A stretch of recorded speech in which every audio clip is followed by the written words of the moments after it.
नमस्कार मैत्रिणींनो, मी गायत्री महाजन तुम्हा सगळ्यांचं आपल्या युट्यूब चॅनल मध्ये मनापासून स्वागत करते. मैत्रिणींनो, एकंदरीत आजचं लेक्चर आहे तरी कशाबद्दल, आज आपण नेमकं कशाबद्दल बोलणार आहोत हे तर तुम्हाला थंबनेल वरून 100% कळलेलंच आहे. ठीक आहे, तर आजचं लेक्चर खरंच तुमच्यासाठी डेडिकेट आहे, खास गृहिणींसाठी, खास माझ्या त्या मैत्रिणींसाठी ज्या मैत्रिणी विचार करत आहेत की मला घर सांभाळायचंय, मला कौटुंबिक जबाबदाऱ्या सांभाळायच्या आहे, मला अभ्यास करायचा आहे, मला एक पोस्ट काढायची आहे, स्वतःच्या पायावर उभं राहायचं आहे. अशा अशा सगळ्या मैत्रिणींसाठी माझं आजचं लेक्चर डेडिकेट असणार आहे.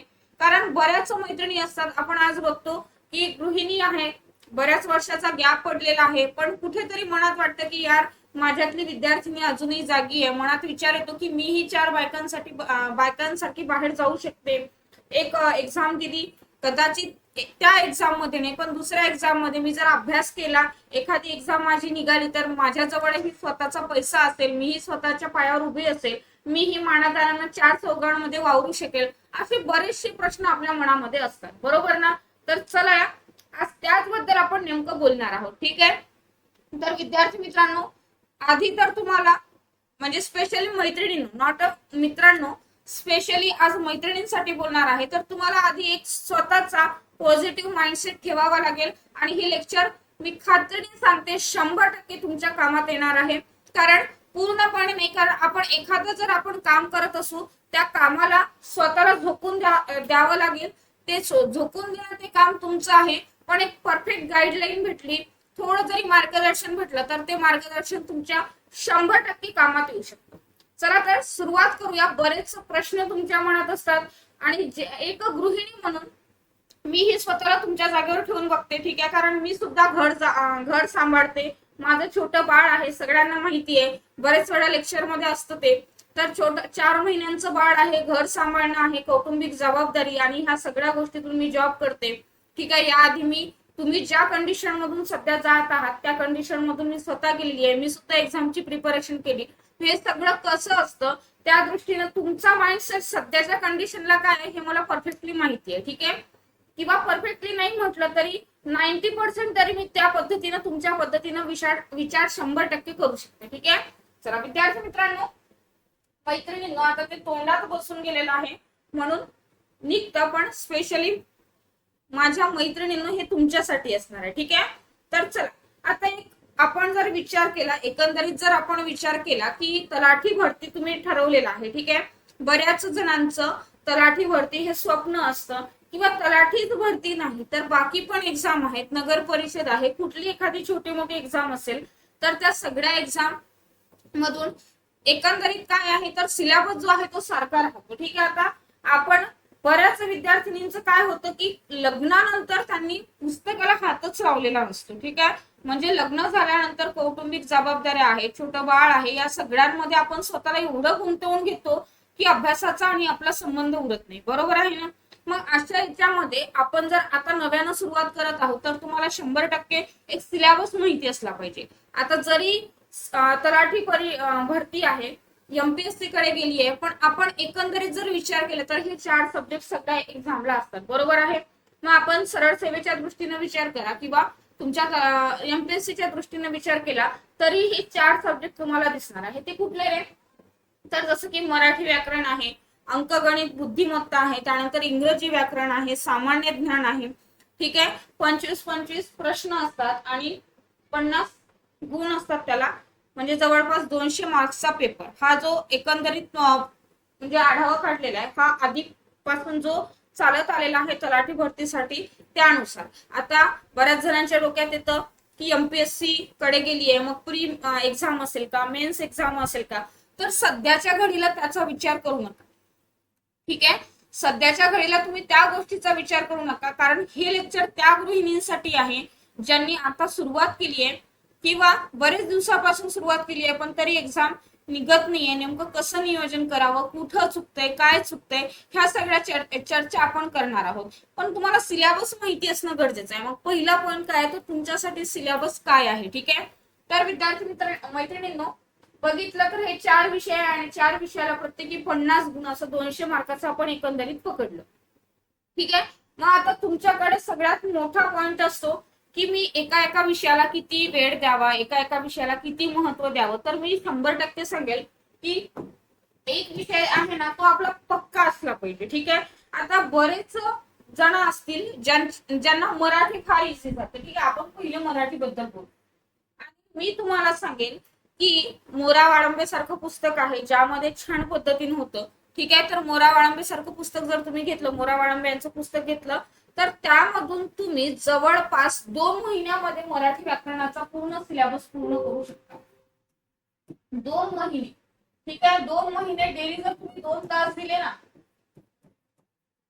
डेली 2 तास दिले 2 महिन्यामध्ये, तर तुमचं मराठी एकदम छान पद्धतीनं पूर्ण होतं. पूर्ण एकदम तुम्हाला त्यामध्ये हेच होणार नाही, प्रश्न उरणार नाही. सोबत लेक्चर्स आहेत. ठीक आहे, आणि आपण मोरा वाळंबे सरांचं पुस्तक वापरायचं आणि पूर्ण डीप मध्ये स्टडी करून घ्यायचा. का बरं मी हे सांगते, कारण तुम्हाला एक स्वतःला कॉन्फिडन्स आला पाहिजे की यार चला माझा एक तरी विषय असा आहे जो पूर्णपणे क्लिअर झालेला आहे. ठीक आहे, मग राहतो वेळ आपला अंकगणित आणि बुद्धिमत्तेचा, तर हा विषय तुमचा पवन सर 100% कव्हर करून घेतील. ठीक आहे, हा विषय तुम्ही कम्प्लिटली पवन सरांवर सोडायचा. आणि पवन सरांचे आता बरेच जण म्हणतील की पवन सरांचे जर क्लासेस आम्ही केले तर 3 तास आहेत, मग 1.5-1.5 तास क्लास केला, किंवा तुम्ही जो कोणी आता नेम परफेक्टली मी त्याच विद्यार्थिनींबद्दल बोलत नाही, कारण असेही काही असतील ज्यांनी बॅचेस घेतलेल्या नाहीयेत. ठीक आहे, अजूनपर्यंत कुठल्याच सरांचे लेक्चर केलेले नाहीये. तुम्ही XYZ पुणेही सरांचं लेक्चर केलं, पण मी आता आमच्या टेक्स्टबुक बद्दल बोलते, तर मी तुम्हाला सांगते की पवन सर अंकगणित आणि बुद्धिमत्ता करून घेतील. पेपर पर्यंत तुमचं टू द पॉइंट करून घेतात. ठीक आहे, डेली 1.5 तास त्यांचं म्हणजे 3 तास, सॉरी, डेली 3 तास ते ऍप मध्ये करून घेतात आणि 1 तास युट्यूबला पण असतं. मग पवन सर तुमच्याकडून 4 तास तयारी करून घेत आहे. कशाची? नुसतं अंकगणित आणि बुद्धिमत्तेची. बरोबर. मग आता 4 तास केल्यानंतरही पुन्हा अंकगणित आणि बुद्धिमत्तेला वेळ द्यावा लागेल का? तर नाही. का बरं? कारण सांगते, 4 तास जर तुम्ही केले तर हे तुम्ही प्रॉब्लेम वाचताय का, किंवा समोरचा व्यक्ती तुम्हाला शिकवतो आणि तुम्ही ठप्प बसलेले आहात का? तर नाही, तुम्ही पेन घेऊन त्यावेळी सॉल्व्ह करत असता. म्हणजे तेच शिकवणं आणि तीच प्रॅक्टिस अशा पद्धतीनं तुमचं चालू असतं. मग यामध्ये तुमचे हे 2 विषय एकदम छान पद्धतीनं क्लिअर होतात. बरोबर आहे. त्यानंतर इंग्रजी व्याकरण आहे, सामान्य ज्ञान आहे. हे आता विषय झाले, पण विषयाला कुठला वेळ द्यायचा, किती वेळ द्यायचा याचं सांगते मी, की तुम्ही आधी मराठी पूर्णपणे क्लिअर करून घ्या. आणि जेव्हा तुमचं मराठी कंप्लीट होऊन जाईल तेव्हा फक्त तुम्ही मराठीचे डेली अर्धा तास, पाऊण तास PYQ सॉल्व्ह करायचे. अर्धा पाऊण तास जरी तुम्ही PYQ सॉल्व्ह केले, कारण तुम्हाला खात्री द्यायची आहे की मला मराठीमध्ये 25 प्रश्नांपैकी माझे 23+ प्रश्न करेक्ट येणं गरजेचं आहे. माझे 23 प्रश्न 100% आलेच पाहिजे. का बरं? कारण जर आपल्याला एक्झाम ट्रॅक करायची असेल तर आपल्याला 90+ प्रश्न करेक्ट येणं गरजेचं आहे. 90+ प्रश्न आपल्याला पाहिजे, म्हणजे जवळपास आपले 180+ गुण व्हायला पाहिजे. बरोबर की नाही?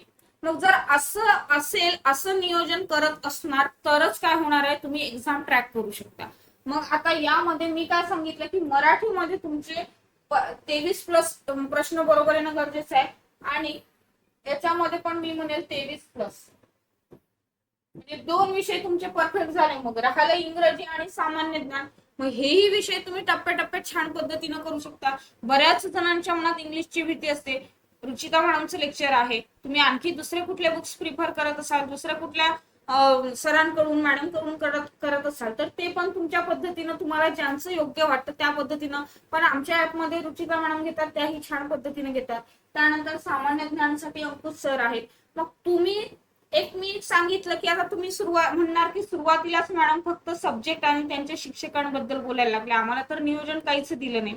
मी तुम्हाला एक सांगते की जेव्हा आपण अभ्यास करतो तेव्हा तुम्हाला स्वतःला सांगायचं आहे हे 4 विषय आहे आणि या 4 विषयासाठी मी असा जर वेळ दिला, मी जर एकंदरीत हा विचार केला की हा व्यक्ती माझ्याकडून एवढ्या वेळ अभ्यास करून घेणार आहे, या विषयासाठी मी एवढा स्वतः वेळ देणं गरजेचं आहे, तर तुम्हाला थोडासा काय येईल, कम्फर्ट वाटेल, थोडासा दिलासा येईल की चला यार मी हे करू शकते. बरोबर आहे.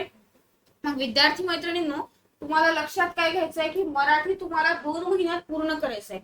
मग मराठी पूर्ण झालं की मराठीचे नुसते अर्धा पाऊण तास पीवायक्यू करायचे किंवा झालेले टॉपिक अर्धा अर्धा तासात रिकॉल करायचे, 15-20 मिनिटात रिव्हिजन मारायची, मराठीला मग पूर्ण वेळ द्यायचा नाही. मग उरले तुमच्याकडे 3 विषय. या 3 विषयामध्ये जो सामान्य ज्ञान आहे तो डीप आहे, जसं ज्यामध्ये इतिहास आहे, राज्यघटना आहे, बरोबर आहे, हे सगळे विषय त्यामध्ये पडत जातात. तर मग त्यामध्ये तुम्हाला थोडंसं डीप करणं गरजेचं आहे. इंग्रजी, व्याकरण आणि गणित हे सुद्धा तुमचं लवकर होऊन जाईल. ठीक आहे. मग राहिला हा विषय, तर हा विषय तुम्हाला थोडा डीप करणं गरजेचं आहे. मग आता बऱ्याच जणांचा डोक्यात प्रश्न काय येतो की मॅडम हे सगळं तुम्ही सांगत आहात, पण आम्हाला नेमकं आमच्या डोक्यामध्ये काय ते तुम्हाला कधी कळेल? तर कळतंय मला. मी फक्त तुम्हाला विषय सांगितले की विषय 4 आहे, या 4 विषयांची तयारी करणं गरजेचं आहे. या 4 विषयांची तयारी आपल्याला अशी करायची आहे की ज्याच्यामध्ये आपल्याला 90+ प्रश्न बरोबर येणं गरजेचं आहे आणि 180+ गुण आपल्याला घ्यायचे. आता पॉइंट आहे की गृहिणींसमोर आव्हानं कुठली असतात. आता मेन पॉइंटला आपण हात लावलाय की गृहिणींसमोर आव्हानं कुठली असतात. आव्हानं म्हणजे काय, तर तुम्हाला कुठल्या कुठल्या गोष्टीला तोंड द्यावं लागतं. तर सगळ्यात महत्वाचा पॉइंट आहे मैत्रिणींनो की तुमच्या अभ्यासामध्ये गॅप पडलेला असतो, बरोबर. कारण बऱ्याच जणांचं काय होतं, बऱ्याच मैत्रिणी अशा आहेत की ज्यांचं 21-20 वर्षात लग्न होतं, मग लग्नानंतर 5 ते 6 वर्ष सहज निघून जातात. एखादं लेकरू होतं त्यामध्ये आणि नवी नऊलाई आपण पूर्णपणे अभ्यासाकडे दुर्लक्ष करतो किंवा आपण अभ्यासाला वेळच देत नाही, विसरून जातो त्या गोष्टीचा. काही वेळासाठी का होईना आपल्याला विसर पडतो. मग नंतर कधीतरी वाटतं, शेजाऱ्या पाजाऱ्यांचं बघून म्हणा किंवा एखादी तुमची मैत्रीण म्हणा, एखादी बहीण म्हणा, ती लागली, मग तुम्हाला वाटतं यार मी गेल्या 5-6 वर्षात हात लावला नाही, पण तिने सातत्यानं चालू ठेवलं, आज तिचं सिलेक्शन झालं, त्या जागी जर मी असंच केलं असतं तर माझंही झालं असतं. मग तेव्हा कुठेतरी आपल्या मनात हा प्रश्न येतो आणि आपल्याला असं वाटतं की मी केलं पाहिजे, बरोबर. मग अभ्यासात पडलेला खंड यामुळे काय होते, तुमचा जो कॉन्फिडन्स लेवल आहे तो एकदम काय होऊन जातो, कमी होऊन जातो. तुम्हाला कॉन्फिडन्स वाटत नाही, यार 7 वर्ष झाले मी अभ्यासाला हात लावला नाही, 7 वर्ष झाले पुस्तकांचा आणि माझा संबंध नाही, मग आता केलं तर होईल का, हा प्रश्न आपल्या डोळ्यासमोर असतो. आणि बऱ्याच मैत्रिणी मला हा प्रश्न विचारतात सुद्धा की मॅडम आम्ही आता केलं तर होईल का, बरोबर आहे. तर एक गोष्ट सांगते, जेव्हा तुमचा अभ्यासात खंड पडलेला आहे, कितीही खंड पडू द्या, 10 वर्षाची गॅप गेली, ठीक आहे, स्टडी गॅप 10 वर्षाचा झालेला आहे, लग्नानंतर 10 वर्ष हातही नाही लावला आणि तरी सुद्धा पोस्ट काढली, अशा सुद्धा महिला आहेत, अशा सुद्धा गृहिणी आहेत. आणि असं असताना त्या जर करू शकतात तर आपण का नाही, बरोबर ना. आपण का नाही करू शकत, आपण 100% करू शकतो. फक्त हे करत असताना आपल्याला स्वतःला सांगावं लागेल की मी एक पॉझिटिव्ह माइंडसेट ठेवणार आहे, पॉझिटिव्ह माइंडनी करणार आहे, बस एवढी गोष्ट स्वतःला सांगा. असं जर सांगितलं तर 100% तुमचं सिलेक्शन होणार आहे. पण नुसतं स्वतःला सांगून जमणार नाही, तुम्हाला करावं लागेल. मग अभ्यासात पडलेला खंड जो आहे, या खंडाकडे तुम्ही थोडस पॉझिटिव्ह वेनी बघू शकता. हा एक गोष्ट आहे, तुमच्या मनात 100% भीती निर्माण होते. जो काही गॅप पडलेला आहे, तुमचा स्टडी गॅप झालाय, त्या स्टडी गॅपमुळे तुमच्या मनामध्ये 100% भीती निर्माण होते. कारण आपण पूर्ण घर, संसार, मुलं, लेकरं, बाळ याच्यामध्ये गुंतून जातो, एवढं गुंतून जातो की बाहेर पडण्याची सुद्धा आपल्याला असं वाटतं, भीती वाटते. भीती मीन्स काय, एकंदरीत तुम्ही बाहेर पडता पण आपल्याला सवय अशी असते की बाहेर जाताना आपण एकटं जात नाही, कधीतरी लेकरू सोबत असतं, कधीतरी नवरा सोबत असतो, सासू सोबत असते. मग असं वाटतं यार, मग इतकं तुम्ही स्वतःला ज्या गोष्टीमध्ये गुंतवून घेतलंय त्यातून बाहेर पडून अभ्यास करणं किती कठीण असेल बरं. तर कठीण नाही मैत्रिणींनो, फक्त थोडस अवघड आहे. अवघड म्हणता येणार नाही किंवा थोडं तुम्हाला सुरुवातीला जड जाईल एवढं म्हणू शकतो आपण. सुरुवातीला जड जाईल पण हळूहळू तुम्ही त्या प्रवाहामध्ये आल्या की 100% तुम्ही काय होणार, एवढा स्पीड पकडणार की तुम्हाला स्वतःला वाटणार नाही की यार 1 वर्ष आधी मी अशी होती, मी 3 महिन्या आधी अशी होती आणि आज मी अशी आहे. ठीक आहे, हा बदल तुम्हाला जाणवेल. आणि एक स्त्री काय करू शकत नाही, सगळं काही करू शकते जर ती कौटुंबिक जबाबदाऱ्या पार पाडते. एकाच घरात 4 प्रकारचे व्यक्ती असतील, त्यांना 4 प्रकारच्या लोकांना 4 भाज्या देऊ शकते ऍट अ टाइम, ती त्यांच्यासाठी सगळं काही करू शकते, तर ती सगळंच करू शकते. ठीक आहे, चला कौटुंबिक जबाबदाऱ्या आता कौटुंबिक जबाबदाऱ्या एवढ्या जास्त असतात कारण आपण त्यामध्ये स्वतःला गुंतवून घेतलं असतं. मग आपल्याला वाटतं की तेवढं ती कौटुंबिक जबाबदारी हेच माझं विश्व आहे, सुरुवातीला वाटतं आणि सुरुवातीला ते फार गोड गोड वाटतं. ठीक आहे, पण नंतर कधीतरी वाटतं की माइंड आपला हरास होतो, तेव्हा आपल्याला असं वाटतं यार मी स्वतःला एवढं गुंतवून घेतलंय की आज माझं लाईफ काहीच राहिलं नाही. ठीक आहे, माझ्यासाठी स्वतःला मला वेळ देता येत नाही, मी काहीच करू शकत नाही. मग जेव्हा असे तुमच्या डोक्यात चक्रव्यूह चालू असतं आणि तेव्हाच कुणीतरी एखादी लेडी तुम्हाला दिसते जी की मस्तपैकी स्कूटी घेऊन तिच्या ऑफिसला जाते.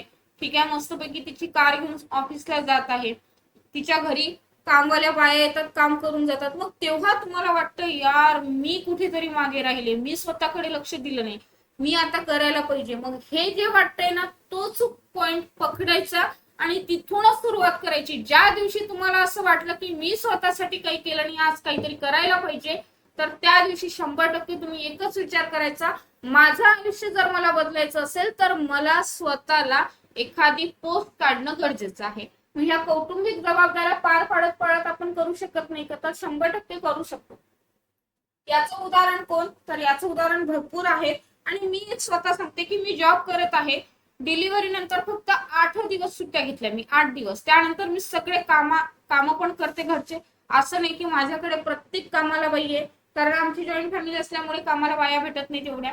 ठीक आहे, त्यांच्या काही वेगळ्या डिमांड असतात, त्यांना छोट्या फॅमिली पाहिजे असतात. मग येते एखादी बाई 2-3 महिने काम करते, त्यानंतर ती पण सोडून जाते की नाही तुमची फॅमिली मोठी आहे, असं आहे तसं आहे. मग यामध्ये जर मी स्वतः करू शकत आहे तर तुम्ही करू शकता.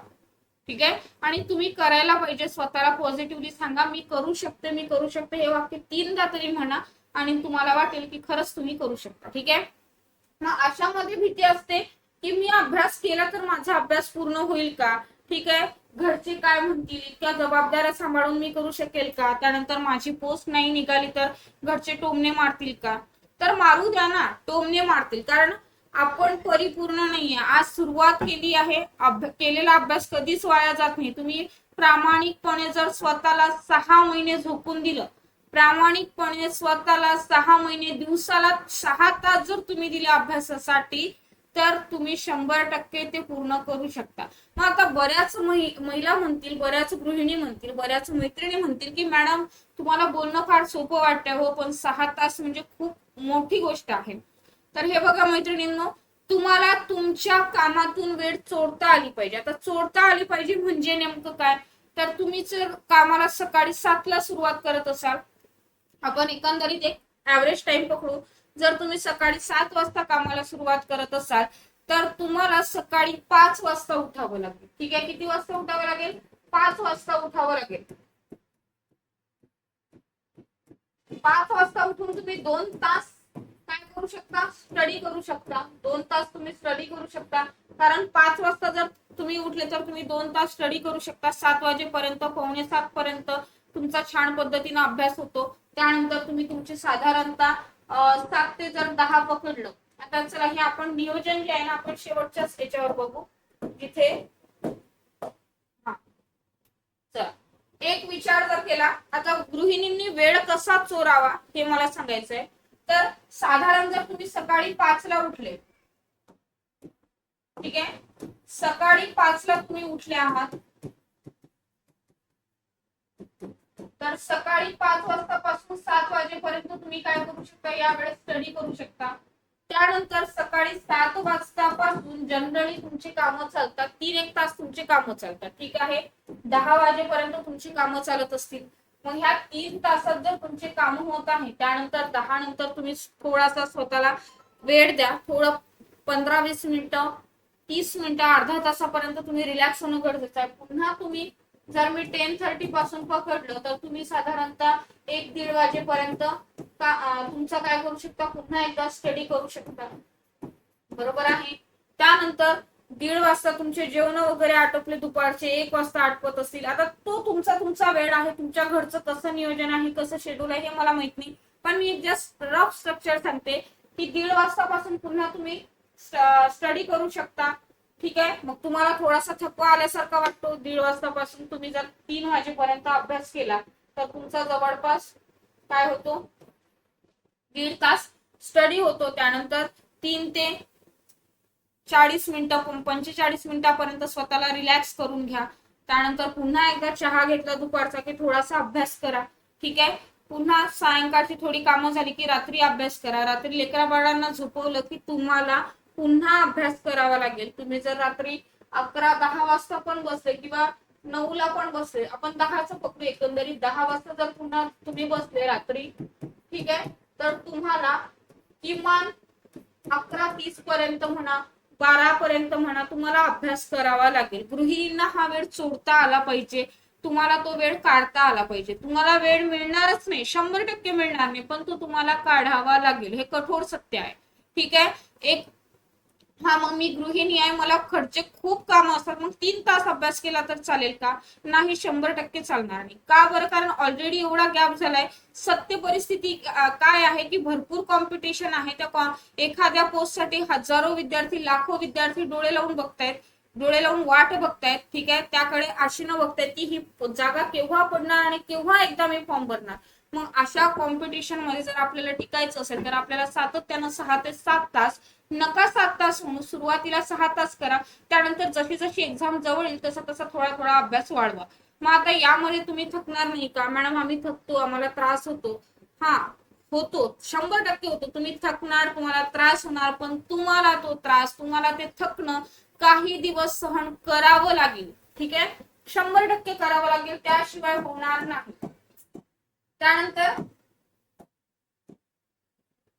आणखी बऱ्याच जणांच्या डोक्यामध्ये हा पॉइंट असतो की महिलांसाठी तलाठी नोकरी सेफ आहे का? तर 100% सेफ आहे. Don't worry about it. तसं तर महिलांसाठी एक टीचर जॉब खूप छान आहे आणि त्यानंतर तलाठी नोकरी पण बेस्ट आहे. ठीक आहे.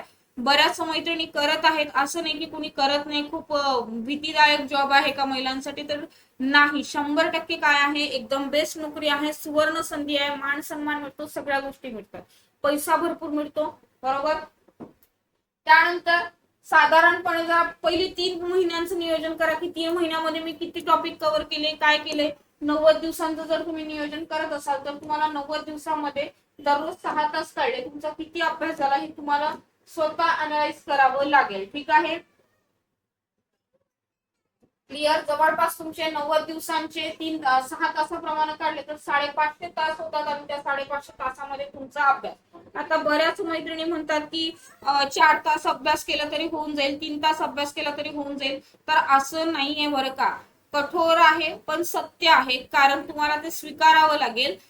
तुम्हाला करायचंच असेल, 100% करायचं असेल तर तुम्हाला 6 ते 7 तास काढावे लागतील. किमान 6 तास सुरुवातीला काढावे लागेल. जसे जसे एक्झाम जवळ येईल तसं तसं थोडस टप्प्याटप्प्यात नियोजन वाढवावं लागेल. मग आता आव्हानांवर विजयी व्हायचंय, घरचे लोक टोमणे मारतात, मारू द्या. काही दिवस भैरव व्हावं लागेल, काही दिवस भैरव व्हावंच लागेल. जेव्हा पोस्ट निघेल ना तेव्हा तेच म्हणतील, बाई केवढा अभ्यास केला आमच्या सुनेनं, किती घरचे कामं केले, मुलांना सांभाळलं, नवऱ्याला सांभाळलं, सगळ्या गोष्टी करून माझ्या सुनेनं अभ्यास केला, आज माझी सून सरकारी नोकरीवर लागलेली आहे. ठीक आहे. जेव्हा होईल ना तेव्हा तेच तुमचं तोंड भरून कौतुक करतील, पण आज मात्र तुम्हाला स्वतःचे कान बहिरे करावे लागेल. स्वतःला पॉझिटिव्ह झोन मध्ये ठेवावं लागेल. स्वतःला सतत पॉझिटिव्ह वाईब्स द्याव्या लागतील की मी करते, मी करू शकते आणि बाकी करतायत तर मी का नाही, हे वाक्य स्वतःला सांगावं लागेल. ठीक आहे. सुरुवातीला काही दिवस त्रास होईल, 100% होईल, जड जाईल तुम्हाला कधीतरी असं वाटेल की नको वाटतंय मला हे सगळं करणं, जाऊ दे, माझं आधीच आयुष्य ठीक होतं. पण असं करून जमणार नाही. पुन्हा एकदा स्वतःला सांगायचं की अरे बाकी करतायत, मी का नाही. ठीक आहे. निगेटिव्ह पॉइंट्स येणार नाही का? 100% मनात येतील. रडायला येणार नाही का? येईल, रडायला येईल. कधी तर घरचे टोमणे मारतील, ते टोमणे इतके रुततील, पण काही दिवस भैरव व्हावं लागेल. मॅडम तुम्ही कसं सांगताय हे सगळं? मी सगळ्या फ्लो मधून गेलेली आहे. ठीक आहे. म्हणून सांगते काही दिवस भैरव व्हावं लागेल. घरच्यांना एक विश्वास द्या की मी करते, कारण तुम्ही जर नोकरीवर लागले तर पैसा कुठे जाणार आहे? घरातल्याच कामात लागणार आहे, घरच्यांच्याच कामात येणार आहे. तेव्हा ते पैसे अभिमानानं तुम्हाला सगळ्यांच्या समोर ठेवता येईल की हा माझा पहिला पगार आहे, या पगारात मी सगळ्यांना कपडे घेणार आहे, असं करणार आहे, तसं करणार आहे. चला, बेसिक पासून सुरुवात करा. दिवसातून 6 ते 7 तास अभ्यास करा आणि एक प्रामाणिक प्रयत्न तुम्हाला नक्की यशस्वी करेल. ठीक आहे. 3 ते 4 महिने स्वतःला झोकून द्या. पुढचं तुमचं संपूर्ण आयुष्य, तुमचं कुटुंबाचं आयुष्य सुरक्षित जाईल. सरकारी नोकरीचे फायदे काय आहेत हे तुम्हाला वेगळं सांगण्याची गरज नाही मैत्रिणींनो, बरोबर ना? 100% तुम्हाला सगळं माहिती आहे. तुम्ही आजूबाजूला बघताय, एक सेफ्टी राहते, त्यानंतर तुम्हाला असं पैशाचं टेन्शन येणार नाही. सगळं सगळं एकदा तुम्ही त्या फ्लो मध्ये आले की सगळ्या गोष्टी तुमच्या हळूहळू हळूहळू बदलत जातील. आणि ह्या कित्येकांनी बदलवल्या आहेत, आपण सुद्धा बदलवणार आहोत. क्लिअर? चला, आणि आणखी बऱ्याच जणांनी बॅच जॉईन केली नसेल. मॅडम तुम्ही एवढं सगळं सांगितलं, तुमचं पटलंही, आम्ही करू, स्वतः सुरुवात करू. बुक्स कोणते वापरायचे तर यावर सुद्धा एक व्हिडिओ घेऊन येईल की तलाठी भरतीसाठी कुठले बुक्स वापरायचे, नगर परिषदसाठी कुठले बुक्स वापरायचे. 100% यावर लवकरच व्हिडिओ येणार आहे. पण तुम्हाला जर खरंच एखाद्या चांगल्या टीम सोबत तयारी करायची असेल तर ही आमची संपूर्ण टीम आहे, ज्यामध्ये मराठी, अंकगणित, इंग्रजी, सामान्य ज्ञान, माझा विषय असणार आहे करंट अफेअर्स, चालू घडामोडी, हे सगळे विषय टू द पॉइंट तुमचे क्लिअर करून घेतले जातात. एकदम तुम्ही तुमची जबाबदारी संपूर्ण आमच्यावर सोडून द्या. आम्ही तुमच्या जोपर्यंत तुमची पोस्ट निघणार नाही तोपर्यंत आम्ही तुमचा पाठलाग सोडणार नाही. ठीक आहे? मग हे सगळं करण्यासाठी काय करायचं तर ऍप मध्ये जायचं. ऍप मध्ये बॅच परचेस करत असताना गायत्री 25 हा कुपन कोड टाकायचा, किंवा चॅटबॉक्स मध्ये लिंक असेल त्या लिंकवर क्लिक करा. त्या लिंकवरून पण तुमची ऍडमिशन होऊन जाईल. ठीक आहे? तुमची कुठलीही फसवणूक होणार नाही. किंवा आणखी एक वे आहे, गायत्री ऑनलाईन अकॅडमी या नावाचं टेलिग्राम चॅनल आहे, किंवा current affair by Gayatri ma'am या नावाचं टेलिग्राम चॅनल आहे. हे 2 टेलिग्राम चॅनल सर्च करा, ते जॉईन करा, त्यावर लिंक पिन केलेली असणार. ठीक आहे मैत्रिणींनो? एकंदरीत नियोजन कसं करायचं थोडासा वे मी तुम्हाला दिलाय, थोडं मोटिवेट करण्याचा प्रयत्न केलाय. बाकी आमचं थोडंफार मोटिवेशन असलं पाहिजे, 90% तुमचंच असलं पाहिजे, 90% तुम्ही स्वतःला सांगितलं पाहिजे, 10% आम्ही कुठेतरी तुम्हाला मोटिवेट करू शकतो. आणि सगळ्यात महत्वाची गोष्ट की तुम्हाला प्रत्येकाचं आपलं आपलं शेड्यूल असतं, त्या पद्धतीनं तुम्ही एक स्वतःचा टाइम टेबल बनवा. टाइम टेबल बनवलेला कधीच फॉलो होत नाही असं खूप जण म्हणतात, पण काही दिवस होत नाही. ठीक आहे? 8-10 दिवसानंतर तो टाइम टेबल चेंज करायचा, कारण 8-10 दिवसानंतर आपल्याला स्वतःला लक्षात येते की यार माझा या गोष्टीसाठी किती वेळ जातोय, मला या गोष्टीला किती वेळ लागते. तुमचे कुठले विषय सोपे जात आहेत त्या सोप्या विषयाला पहिले हात लावा आणि पूर्ण करून टाका. जे विषय कठीण जात आहेत त्यावर सातत्यानं करत राहा. ह्या सगळ्या गोष्टी केल्या तर 100% तुमचं सिलेक्शन होणार आहे. येणाऱ्या 6 महिन्यात तुमचा सिलेक्शन जे आहे ते एकदम फिक्स असेल. ठीक आहे? आणि चला विद्यार्थी मित्रांनो, व्हिडिओ कसा वाटला हे चॅटबॉक्स मध्ये नक्की सांगा. त्यानंतर माझ्या मैत्रिणींनो, टेन्शन घ्यायचं नाहीये, आपल्याला करायचं आहे. कारण ह्या वाघिणी काय काय करू शकतात हे तुम्हालाही माहिती आहे, हे मलाही माहिती आहे, आणि आपल्या महिलांनी काय काय केलंय हे इतिहास सांगते. ठीक आहे?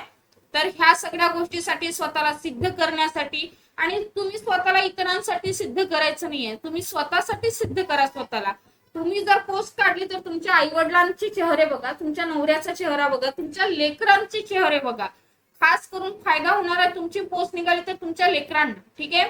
त्यांचं भविष्य सुखात जाईल, त्यांना जिथे वाटलं तिथे तुम्हाला चांगलं एज्युकेशन देता येईल, सगळ्या गोष्टी करता येईल, आणि आपण सगळं काही करू शकतो. फक्त आपण मनात ठरवलं पाहिजे. जर आपण ठरवलं ना तर आपल्याला कोणीही थांबवू शकत नाही. हा एकदम काय आहे, पॉझिटिव्ह वे आहे तुम्हाला स्वतःला यशापर्यंत पोहोचवण्याचं. एकच सांगायचं की मी ठरवलंय ना, मला कोणीच थांबवणार नाहीये, आणि तोपर्यंत थांबू नका जोपर्यंत तुमची पोस्ट निघत नाही. मग फक्त तलाठीच भरती का तर नाही, मी म्हणेल जेवढ्या केवढ्या एक्झाम पडतायत ना तुम्ही तयारी करत असताना सगळ्या एक्झाम द्यायच्या. ठीक आहे? सुरुवातीला थोडं वाटेल, एकाच कुठल्या एक्झामला फोकस करायचं नाही, सगळ्या एक्झाम द्यायच्या. ड्रीम पोस्ट नक्की मिळवायची. तलाठी जर ड्रीम पोस्ट असेल ना तर ती मिळवलीच पाहिजे, पण त्या आधी कुठली तरी एखादी पोस्ट काढणं गरजेचं आहे. जी पडेल ती ते फॉर्म भरत चला, आणि त्या पद्धतीने त्या परीक्षेची तयारी करा. कारण जवळपास सगळ्यांसाठी सिलेबस सारखा असतो. मग तलाठीच भरतीचं काय लावलंय, बाकी पण एक्झाम आहेत त्या देत चला. 100% कुठल्या ना कुठल्या परीक्षेमध्ये तुमचं सिलेक्शन नक्की होणार. चॅटबॉक्स मध्ये लिंक आहे. कर्तव्य बॅच आहे नगर परिषद, आणि तलाठी बॅच आहे विजेता बॅच. तर ह्या दोन्ही बॅच काय आणि बाकी एक्झामचा पण तुम्हाला त्यामध्ये ऍक्सेस मिळणार आहे. तर चॅटबॉक्स मध्ये दिलेल्या लिंकवर क्लिक करा, किंवा गायत्री 25 हा कुपन कोड टाकायला विसरू नका. चला बाय मैत्रिणींनो, काळजी घ्या, आणि आजच पेटून उठायचंय, अभ्यासाला नक्की लागायचंय. चला बाय बाय.